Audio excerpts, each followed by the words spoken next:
Nous sommes mardi 9 décembre 2025. Mesdames et messieurs, à nouveau bonjour à vous. Merci de prendre le rendez-vous de cette première session d'information pour le compte de cette nouvelle journée qui démarre. Voici le sommaire du journal. Le Conseil des ministres s'est réuni en séance extraordinaire hier, lundi 8 décembre 2025, sous la présidence de Patrice Talon, président de la République. Outre les ministres, la séance a connu la présence des ministres conseillers ainsi que du haut commandement des forces de défense et de sécurité.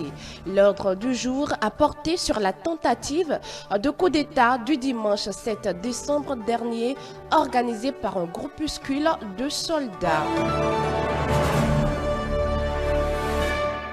Le coup d'État organisé par des militaires dissidents mais déjoués par les forces armées béninoises a suscité de nombreuses réactions au sein du pays. Tous ont condamné cette volonté manifeste de troubler la tranquillité du peuple béninois.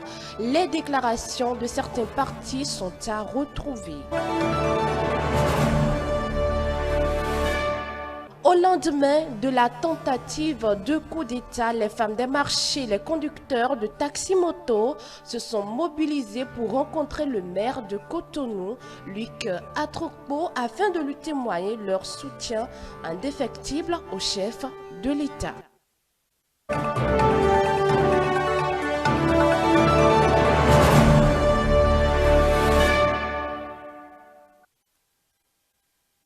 Mesdames et messieurs, à nouveau, bonjour et bienvenue à ce journal, toi matinée de ce mardi 9 décembre 2025. Au lendemain de cette situation malencontreuse qui a secoué la République du Bénin, le gouvernement de la République, avec à sa tête le président Patrice Talon, a tenu un conseil des ministres extraordinaire ce lundi 8 décembre 2025. Outre les ministres, la séance a connu également la participation des ministres conseillers ainsi que du haut commandant des forces de défense et de sécurité.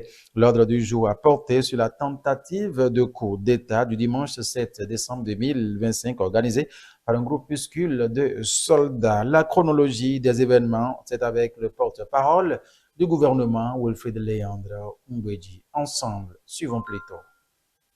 Suite à la tentative de coup d'État survenue ce 7 décembre 2025, le gouvernement béninois s'est réuni en conseil des ministres extraordinaire ce lundi 8 décembre 2025. Face à la gravité des événements, l'exécutif a passé en revue les faits. Ils se sont rendus d'abord vers 2 heures du matin au domicile du directeur du cabinet militaire du président de la République, le général Bertin Bada, qui a réussi à leur échapper et dont ils ont mortellement blessé l'épouse. Informé, le commandement militaire avait requis l'appui de la base militaire de Togben pour apporter du soutien au général Bada.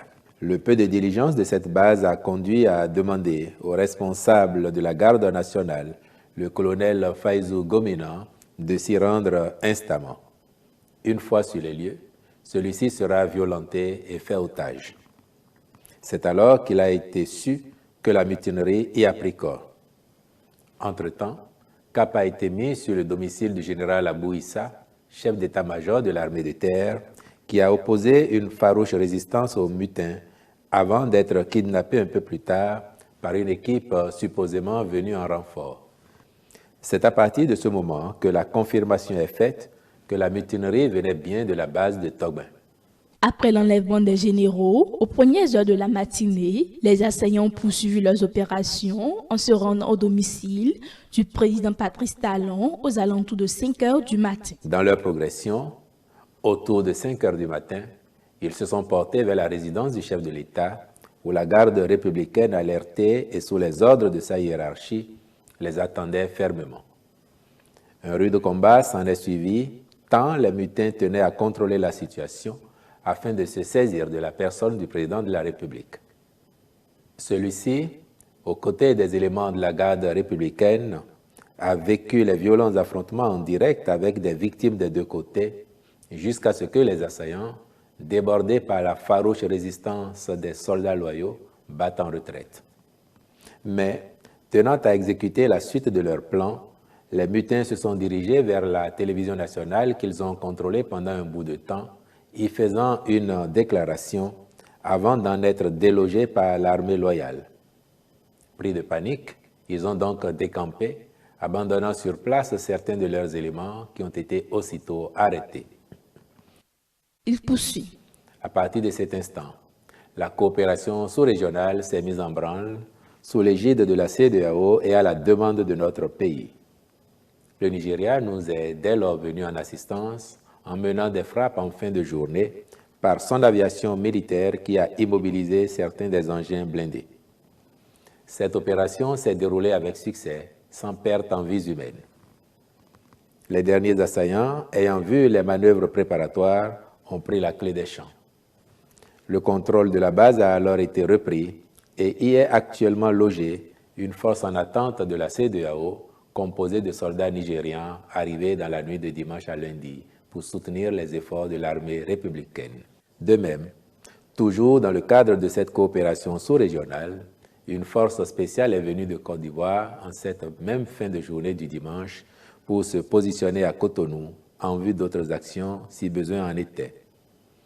Enfin, il est à signaler que les officiers supérieurs retenus en otage, le général Abou Issa et le colonel Faïzou Gomina, grâce à la diligence des renseignements et du dispositif mis en place, ont pu être libérés au petit matin de ce lundi 8 décembre dans la ville de Tchaourou, où ils avaient été conduits par les mutins en fuite, lesquels menaçaient d'attenter à leur vie. Le porte-parole du gouvernement, au nom du chef de l'État, salue le soutien du Nigeria et de la Côte d'Ivoire et remercie la population béninoise ainsi que la police républicaine pour leur vigilance et leur mobilisation durant ces heures critiques. Saisissant cette occasion, le président de la République a tenu à remercier l'ensemble du peuple béninois pour son soutien indéfectible et son attachement à la bonne marche de notre pays. Il a félicité notre armée et ses responsables qui ont su montrer leur loyauté et leur sens du devoir républicain, puis instruit afin que les familles de ceux qui se sont sacrifiés en défendant la patrie soient assistées convenablement. De même, il s'est félicité de la solidarité des pays de la CEDEAO, en particulier le Nigeria et la Côte d'Ivoire. Malgré la peur et les incertitudes, le Bénin montre une fois encore sa capacité à faire front et à protéger ses institutions. Mesdames et messieurs, force, détermination et courage aux forces armées béninoises, justement pour le sérieux qui caractérise justement leur intervention sur l'ensemble du territoire national pour la préservation de la paix et de la sécurité au plan national. Nous allons rester dans cette même logique de ce Conseil des ministres extraordinaire tenu au Palais de la Marina ce lundi 8 décembre 2025 pour dire que quelques heures, sinon quelques minutes avant cette séance, une légère ambiance a prévalu et nous vous invitons à suivre ici, mesdames et messieurs, les images de cette séance qui a précédé le Conseil des ministres extraordinaire. C'est un signe de célébration de l'exploit national sur les ennemis de la République que les membres du gouvernement du président Patrice Talon arrivent au palais de la Marina, fiers de cette victoire.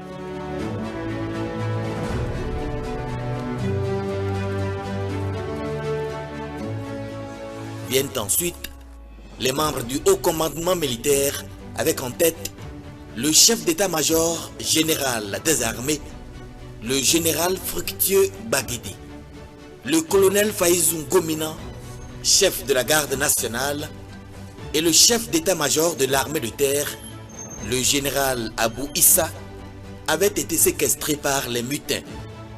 Libérés, ils prennent part à ce conseil extraordinaire. Voici le général Bertin Bada, directeur de cabinet militaire du président de la République. D'autres membres du gouvernement arrivent avec le ministre d'État, Romuald Wadagne.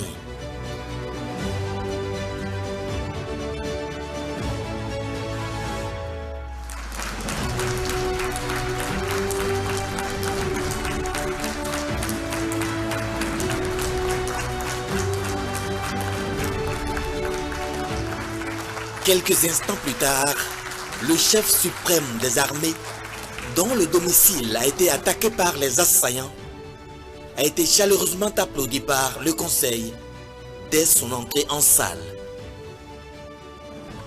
Le président Patrice Talon a fait observer une minute de silence pour honorer la mémoire de la victime Berthe Bada durant le dit Conseil.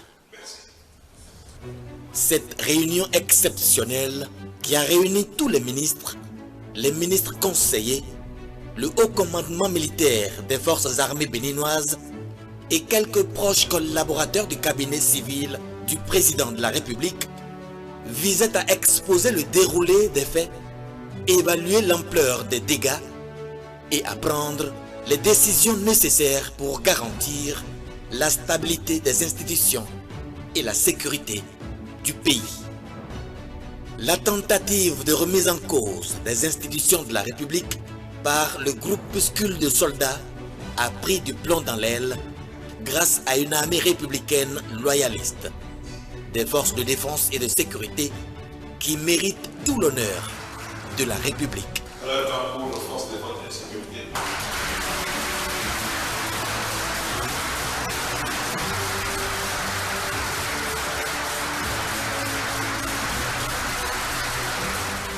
Au grand jamais, semble marteler les autorités, aucune place ne sera faite aux aventuriers désireux de faire reculer des années en arrière encore le processus de développement enclenché et qui permet aujourd'hui à la terre de Béanzin, de Bioguerra et de Kaba de toiser les sommets.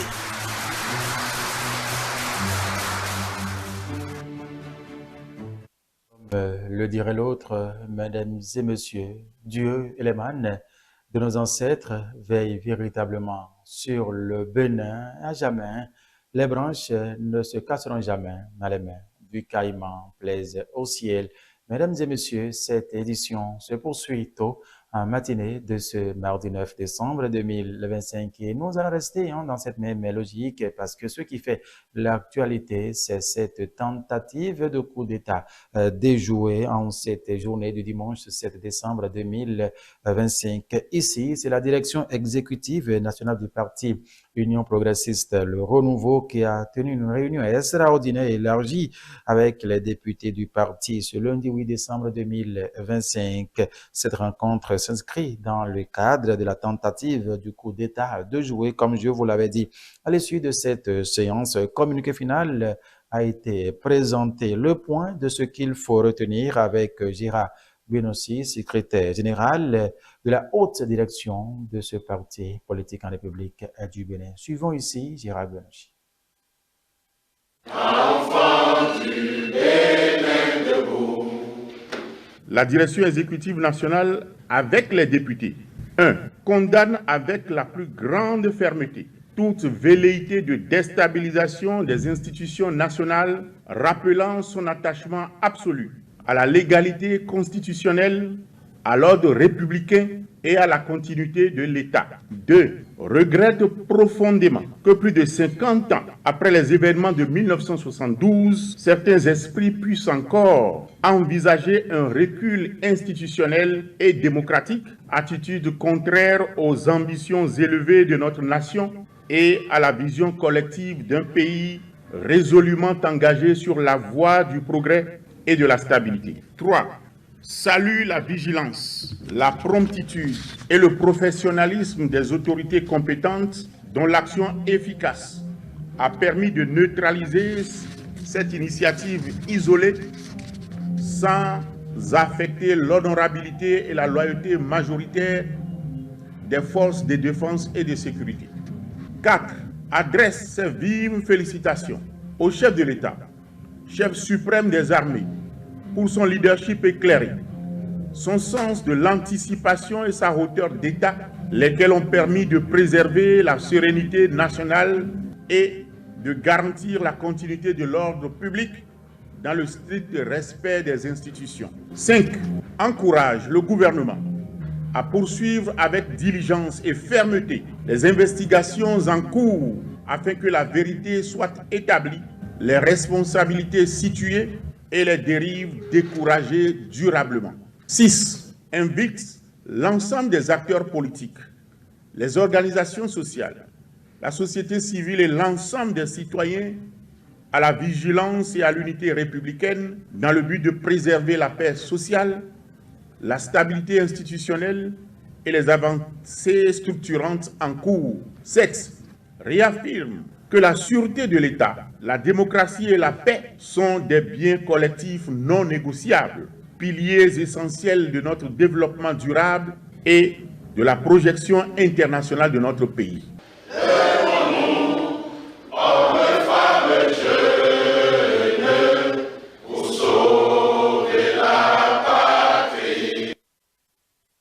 Toujours en cette journée du lundi 8 décembre 2025, cadres, militants, responsables du bureau politique du parti du géant Baobab coiffé d'arc-en-ciel l'Union progressiste Le Renouveau étaient fortement mobilisés à la place Bulgarie de Cotonou pour exprimer leur vif soutien au chef de l'État, le président Patrice Talon, par rapport à cette tentative de coup d'État déjouée. Une sortie qui a connu justement le soutien du bloc républicain et du parti de l'opposition Force Cori pour un Bénin émergent. Nous vous invitons à suivre dans cet élément les représentants de ces trois partis politiques qui condamnent avec la plus grande fermeté toute velléité de déstabilisation des institutions nationales. Place Bulgarie de Cotonou, nous sommes ici dans le 11e arrondissement, non loin du siège du parti Union progressiste Le Renouveau. Des centaines de militants, jeunes, femmes, cadres et responsables du bureau politique se sont mobilisés pour condamner avec véhémence la tentative de coup d'État au Bénin. Le parti Union progressiste, par la voix de son président, exprime son soutien au chef de l'État, Patrice Talon, et rejette toute forme de prise de pouvoir par la force. Cette manifestation n'est que le début. Dans chacune de nos communes, que nous soyons de la gauche ou de la droite, de l'opposition ou de la majorité, nous devons sensibiliser, nous devons surtout nous manifester, nous exprimer. Souvent, ce sont les autres qui s'expriment. Ce sont les esprits qui veulent nous faire reculer, qui s'expriment, qui envahissent l'espace public, qui envahissent les réseaux sociaux. Les bons esprits ne s'expriment pas souvent. Vous voyez, il faut s'exprimer. Il faut s'exprimer. L'autre disait, ce que je crains, ce n'est pas la méchanceté des gens mauvais, mais c'est le silence des gens bons. Et nos prières vont à l'endroit du président de la République et de sa famille, qui a dirigé, qui a coordonné, qui a agi, qui est un chef, qui est le commandant en chef, qui a agi comme un commandant en chef, qui a agi comme le chef suprême. Dans la réalité des choses, je voudrais l'en féliciter et dire que vous toutes et vous tous, vous êtes avec lui, le Bénin est avec lui, le peuple est avec lui. Cette mobilisation a connu la présence des responsables et militants du bloc républicain et du parti Force Cori pour un Bénin émergent. Ce qui s'est passé est d'une extrême gravité dans la mesure où l'objectif visé était de remettre en cause l'ordre constitutionnel en cours dans notre pays.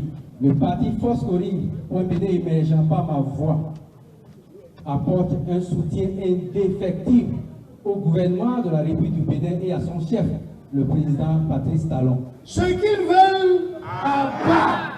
Ce qu'ils ont l'intention de faire, à bas. Ceux qui sont tapis parmi nous, qui les ont aidés, à bas. Ceux qui sont contre nous, qui les ont aidés, à bas. Comme certains disent, Dieu aime ce pays, Dieu nous aime. Et nous devons les remercier d'avoir fait survivre Patrice Talon. Au cours de l'opération menée par les putschistes, l'épouse du général Bada a perdu la vie. Saluant la bravoure de l'homme, les partis politiques qui se sont réunis ont rendu hommage à une femme exceptionnelle et exemplaire. Le mot d'ordre est clair, plus jamais de coup d'État au Bénin. Ces hommes et femmes mobilisés pour la République disent non à la prise de pouvoir par la force et aux ennemis du développement.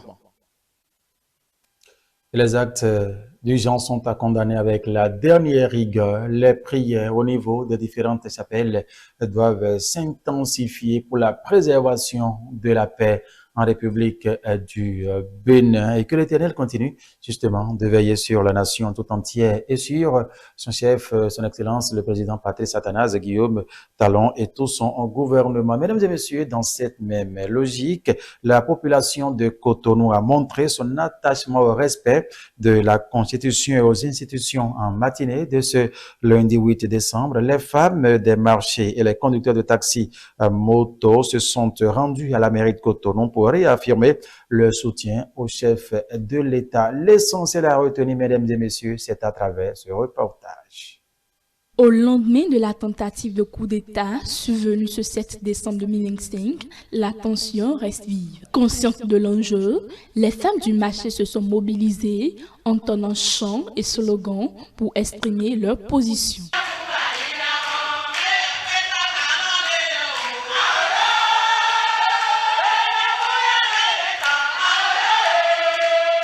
Elles ont rencontré le maire de Cotonou pour réaffirmer leur soutien indéfectible au chef de l'État et appellent au maintien de la paix et de la stabilité nationale. L'histoire nous rappelle que depuis 1990, on a déjà opté pour la démocratie. Mais à notre grande surprise, hier, au petit matin, les assaillants, ni père ni mère, ont envahi notre pays.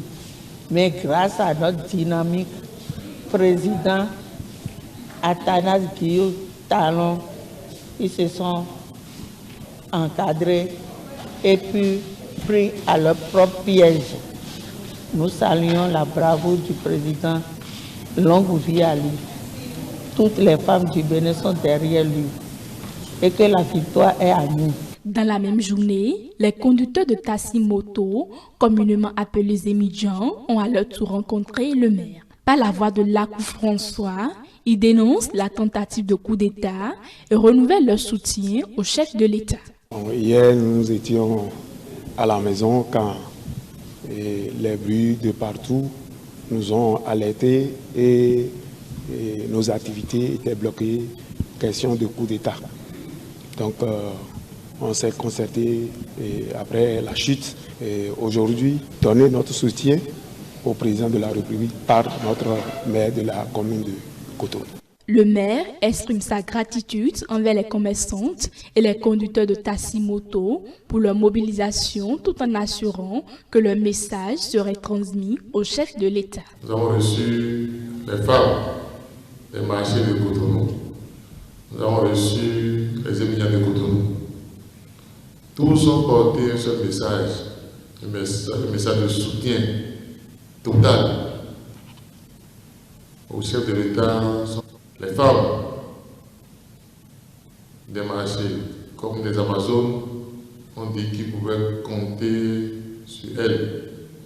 Les immigrants, tous, comme un seul homme, ont dit que ce pays est et demeurera un pays de paix. On m'a appelé que le développement amorcé ne saurait s'arrêter. Et je voudrais remercier aussi bien les femmes et les émigrants pour leur spontanéité. Je voudrais les remercier pour avoir compris qu'au Bénin, ce qui prévaut, c'est le dialogue. Au-delà des slogans et des rassemblements, cette mobilisation illustre la détermination d'un peuple à protéger la Constitution et à rappeler qu'au Bénin, la légalité républicaine demeure une ligne infranchissable.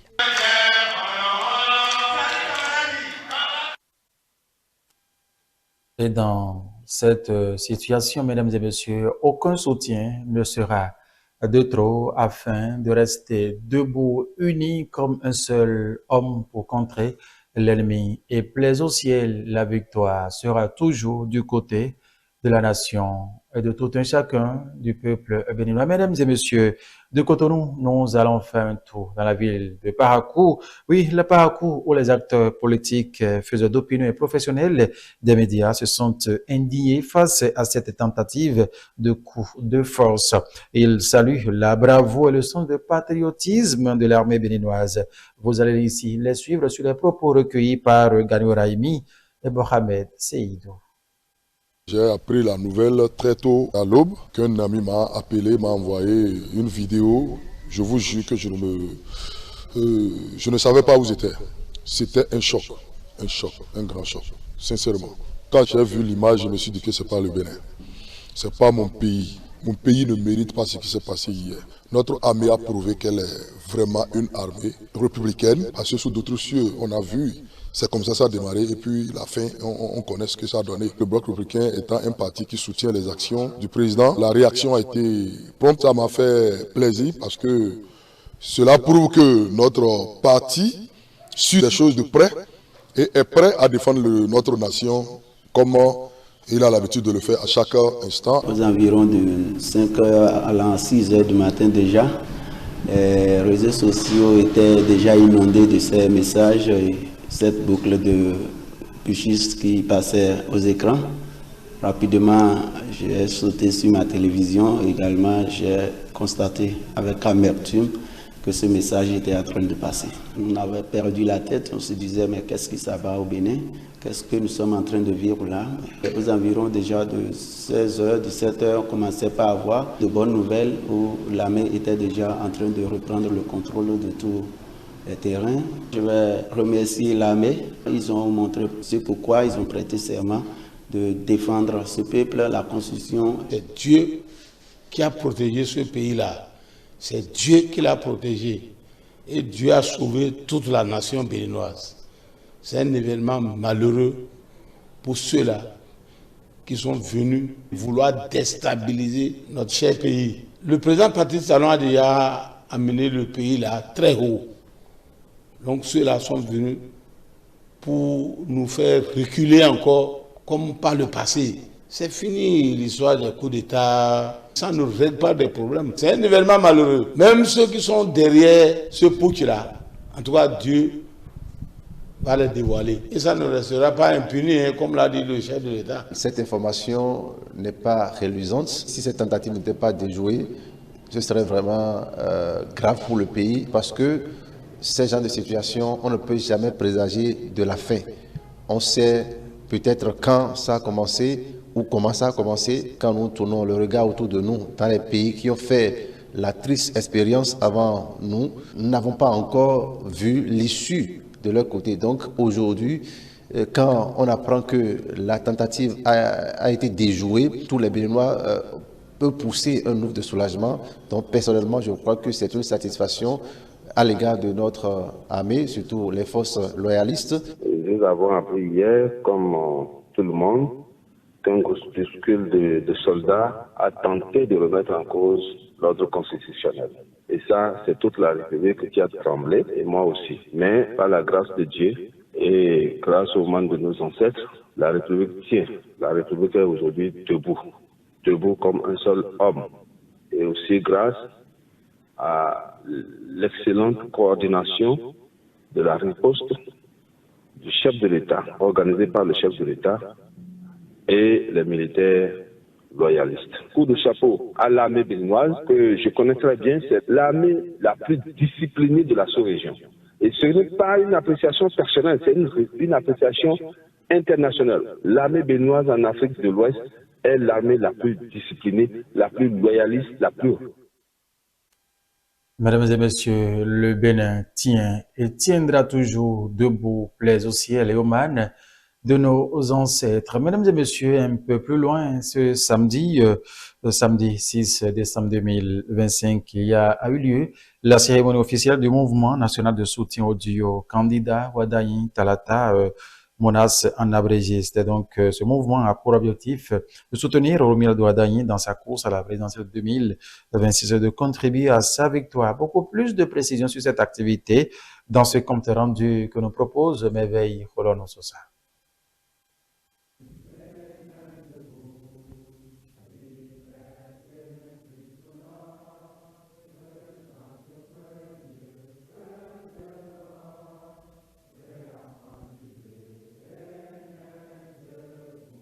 C'est dans cette ambiance solennelle que s'est tenue ce samedi 6 décembre 2025 la cérémonie de sortie officielle du mouvement national de soutien au duo Wadagne Talata Monas. Ce regroupement a pour objectif de contribuer à une victoire éclatante de la candidature de Romuald Wardani à l'élection présidentielle de 2026. À cette occasion, Thierry Sossou Dagbe Mambou, président du comité d'organisation du MONAS, présente les objectifs majeurs du mouvement. Le MONAS n'est pas un mouvement de plus, c'est un appel. C'est une conviction partagée. C'est le rassemblement de citoyens déterminés qui refusent l'assignation et choisissent l'espoir.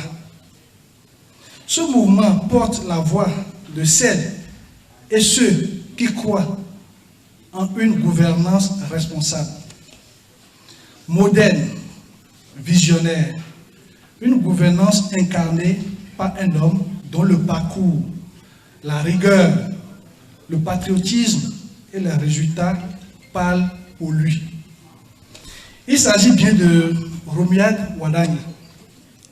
Nous sommes ici pour affirmer haut et fort, nous ne nous mobilisons pas seulement pour un candidat, mais pour un projet de société, pour une vision claire de développement. Le président national du MONAS réaffirme l'engagement de son mouvement à soutenir la candidature de Romuald Wardani, rappelant la détermination des militants à accompagner le candidat tout au long du processus électoral.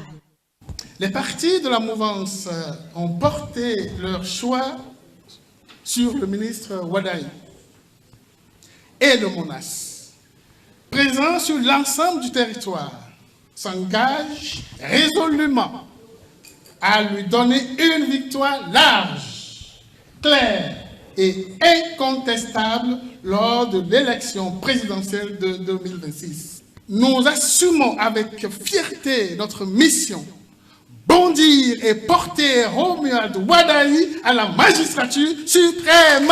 À sa suite, le parrain national du mouvement lance un appel aux candidats, l'invitant à rester à l'écoute des préoccupations de la jeunesse.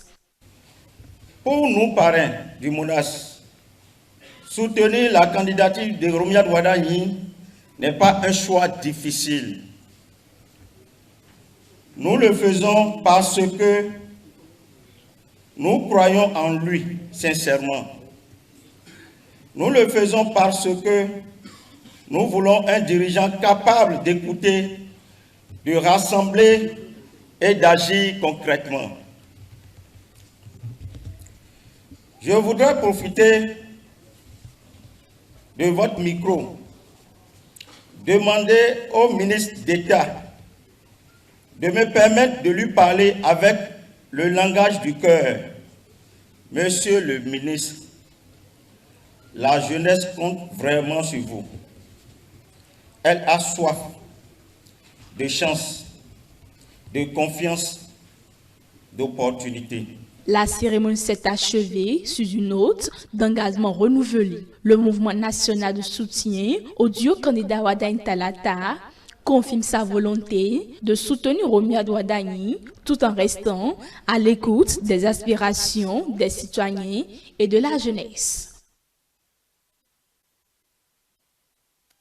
Voilà, mesdames et messieurs, ainsi prend fin cette première session d'information sur le télé pour le compte de ce mardi 9 décembre 2025. Une édition qui s'est aussi consacrée pour la plupart du temps au lendemain de cette tentative de coup d'État déjouée justement grâce à la loyauté des forces de défense de la République du Bénin. Vous avez suivi ce qu'a été le contenu de ce Conseil des ministres extraordinaire conduit par le président Patrice Talon en journée de ce lundi. C'était donc hier. Vous avez suivi également la grande mobilisation des partis politiques UPL, le Renouveau, le Bloc républicain, les partis Foscori pour un Bénin émergent à Cotonou. De l'autre côté de parcours, nous avons suivi les avis des faiseurs d'opinion, les professionnels des médias qui se sont aussi indignés contre cet acte qui n'honore nullement le Bénin et qui freine justement le développement du pays. C'est enfin que nous avons fait un tour justement aux préparatifs des élections présidentielles de 2026 pour nous rappeler justement de ce qu'a été la cérémonie officielle du mouvement national de soutien au candidat Wadani Talata Monas en abrégé. Mesdames et messieurs, infiniment à vous de nous avoir suivis. On rappelle que toutes nos productions restent disponibles sur l'ensemble de nos plateformes digitales, notre site internet www.etelebénin.com, la chaîne YouTube c'est ETélé Bénin, le compte X ETélé en live, la page Facebook reste ETélé en direct, l'application iOS et Android vous permet de nous suivre partout où vous êtes sur la planète. Vous écrivez ETélé tout simplement, ça vous donne accès à toutes nos productions antérieures. Vous suivrez également ce qui se passe tout de suite et votre présence quotidienne, je le dis chaque fois, vous permettra également de suivre tout ce qui se passera après l'information. Notre devoir ici à ETélé, c'est de vous informer au fur et à mesure l'actualité évolue. Ce matin, la matinale doit se poser avec toute l'équipe de la technique ici ce matin et toute l'équipe de la rédaction également afin que votre journée démarre merveilleusement bien. Ce que vous avez déjà démarré, d'ailleurs, la suite, mesdames et messieurs, c'est également de la bonne humeur. Merci une fois encore de nous avoir suivis. Restez toujours avec nous car le meilleur reste encore à venir. ETélé avec vous, pour vous.